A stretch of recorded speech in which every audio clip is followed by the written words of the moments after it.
Assalamualaikum warahmatullahi wabarakatuh. Selamat pagi, selamat olahraga, salam sejahtera buat teman-teman yang di rumah. Semoga kita diberikan kesehatan sampai di penghujung sehari. Apa kabarnya teman-teman di rumah? Kita lanjut di pembelajaran PJOK. Sebelumnya teman-teman telah melakukan kegiatan penilaian tengah semester di tahun pertama, tahun pembelajaran baru 2020-2021. Nah, sekarang kita lanjut ke materi seperti biasa. Untuk materi kali ini PJOK kita lanjut ke subtema 3. Tema 3, subtema 3. Kalian bisa buka di halaman. Mohon maaf kalau Pak Iqbal nggak hafal halamannya. Jadi Pak Iqbal lihat poin penting di materinya. Halamannya mungkin halaman 118, 119. Permainan bola tangan. Jadi untuk permainan bola tangan yang perlu kalian persiapkan yang paling penting adalah lapangannya. Salah satu poin penting lapangan. Kemudian yang kedua di perlengkapan alatnya, yaitu bola. Bola tangan bisa dilakukan dengan bola sepak ataupun bola glitter atau bola futsal. Intinya ukuran bolanya besar, di atas ukuran dari bola takraw. Jadi sepak takraw itu sebenarnya bolanya kecil. Kategorinya masih ke permainan bola kecil karena bolanya segini, ukurannya kecil, diameternya kemungkinan ya 30-an lah. 40 atau 30 lah. Diameternya 30 atau 40. Itu sepak takraw. Jadi untuk pemain bola tangan di atas ukuran diameter sepak takraw. Makanya disebutkan di buku kali ini itu ukurannya seperti sepak bola ataupun bola besar yang lain. Karena bola tangan termasuk kategori permainan bola besar. Dari kayak sepak bola, bola basket, bola voli, kemudian bola yang lain. Nah, sekarang kita akan melakukan permainan bola tangan. Nah, kemudian permainan bola tangan yaitu permainan yang dilakukan dengan tim, kelompok ataupun bergu.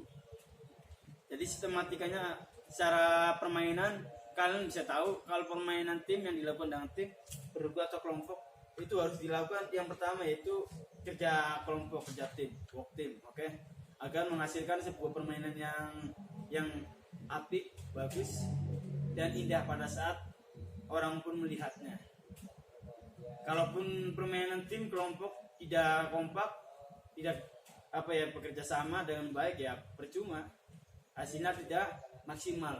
Kalian tidak bisa memenangkan sebuah pertandingan kalau tidak bekerja sama dengan kompak, dengan apik oleh teman-teman yang lain. Makanya di permainan tim harus kerja kelompok, harus kerja sama agar menghasilkan sebuah kemenangan. Oke, mungkin kalian tahu. Kemudian di permainan bola tangan masuk dalam gerakan dasar manipulatif.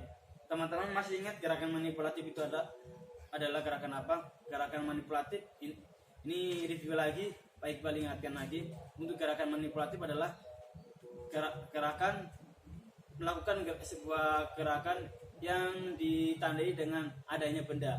Jadi gerakan manipulatif adalah suatu gerakan yang ditandainya dengan sebuah media atau alat. Kalau gerakan lokomotor tidak ada alatnya untuk mempraktikannya. Lokomotor pun sama. Lokomotor lebih cenderung berpindah tempat, lebih fleksibilitas. Nah, untuk manipulatif itu gerakannya harus ditandai dengan media atau alat. Makanya gerakan lokomotor, non lokomotor, manipulatif itu perbedaannya sangat jauh. Kalau yang ada alatnya nih, jadi udah masuk gerakan manipulatif. Contohnya gerakan nendang. Nendang, kalian yang ditendang itu apa? Pasti alat kan. Kemudian melempar. Kalian yang dipraktikkan melempar itu gerakan apa? Ya pasti melempar. Ya ada alatnya. Makanya disebut dengan gerakan manipulatif.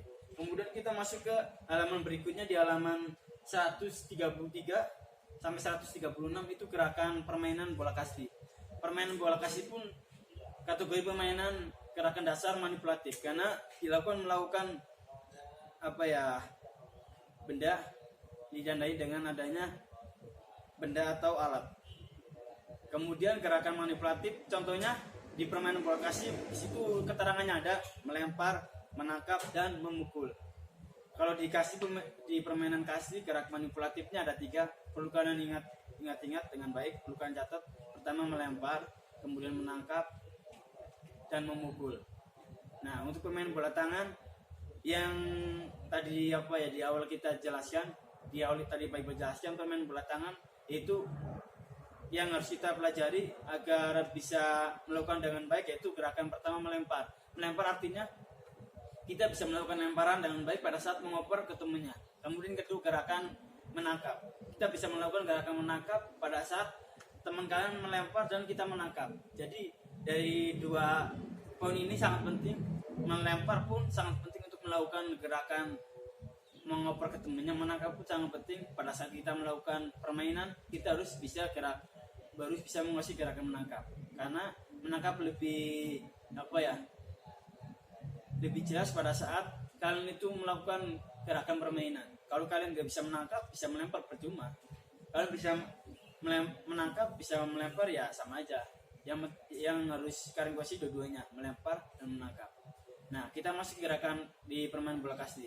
Tadi gerakan manipulatif ada 3. Kemudian di perlengkapannya kalian bisa tahu ya, di bukunya dijelaskan ada tongkat pemukul atau pukulan dari berbahan kayu, kemudian bola kastinya sendiri. Yang ketiga, tiang bes atau tiang hinggap. Tiang hinggap tujuannya untuk melakukan sebuah perpindahan tempat, persinggahan, pemberhentian permainan dari permainan pemukul. Jadi ada dua tim, regu pelempar dan regu pemukul. Regu pemukul kalau sudah dia kena lemparan bola kastinya, ya udah dia berpindah ke tiang hinggap pertama, kemudian pemain selanjutnya atau teman selanjutnya dia memukul, kemudian sukses dia lari. Nah, pemain pertama itu pindah ke tiang hinggap kedua. Itu aturannya gitu. Sampai ke titiknya sampai 4 tiang hinggap. Kalau sudah, dia masuk ke area yang disebut dengan area bebas. Area bebas disebut dengan area pemukul. Katakanlah dia tidak terkena lemparan dari grup pelempar. Nah, itu dia masuk ke ruang bebas. Berarti dia udah lolos, dia udah sukses melakukan permainan bola kasti tersebut. Jadi ingat-ingat ada yang terakhir, yaitu perlengkapannya yang harus kita mungkin lebih jelasnya, lebih sangat penting lah dari media perlengkapan tersebut, yaitu lapangan atau halaman. Tanpa ada lapangan, halaman luas di area outdoor, ya percuma, kalian tidak bisa mempraktekkan permainan bola kasti. Oke? Jadi permainan bola kasti pada umumnya untuk peraturan yang sebenarnya dimainkan oleh 12 orang. Jadi jumlah pemain bola kasti ada 12 orang, lebih banyak dari permainan bola kecil yang lain. Kalau kategori bola kecil yang lain ada permainan kasti, rounders pun sama, ada 12 sama kayak kasti. Kemudian ada sepak takraw bisa 1 orang, bisa 2 orang, bisa 3 orang. Kemudian bulu tangkis bisa single, bisa ganda, bisa 1, bisa 2. Kemudian contoh permainan bola kecil yang lain. Nah, yang paling banyak di permainan bola kecil itu permainan bola kasti dan bola rounders. Berjumlah 12 anak. Oke, mungkin itu sedikit pembahasan tentang teori materinya. Anak-anak bisa lihat detailnya di buku. Nah, ini yang baik sampaikan untuk teori pembahasan materinya. Itu baik ringkas biar tidak berkepanjangan dan tidak mengulur-ulur waktu atau membuang-buang waktu untuk melakukan gerakan praktek. Nah, kita akan melakukan gerakan praktek. Sebelum itu kita bisa berolahraga. Harus setiap aktivitas apapun harus diawali dengan berdoa agar diberi kemudahan dan kelancaran oleh Allah Subhanahu wa taala. Kemudian setelah berdoa kita akan melakukan gerakan pemanasan. Oke? Nah, teman-teman di rumah prakteknya harus memakai baju olahraga. Yang tidak memakai baju olahraga bisa memakai kaos yang bermain, dan celananya pun pakai celana training. Tidak boleh pakai jeans atau celana yang selain celana olahraga lah, atau celana training. Jadi untuk prosedur aturan materi PJOK dilarang pakai selain baju olahraga. Apalagi yang laki-laki pakai baju koko ataupun ya baju muslim, itu sangat dilarang. Jadi diwajibkan pakai baju olahraga. Oke, biar lebih semangat. Kalian masih ingat mungkin ya tepuk PPK? Nah, itu tepuk S-backing ditepuk di pendidikan. Kita ulang lagi, tepuk PPK: religius, nasionalis, mandiri, gotong royong,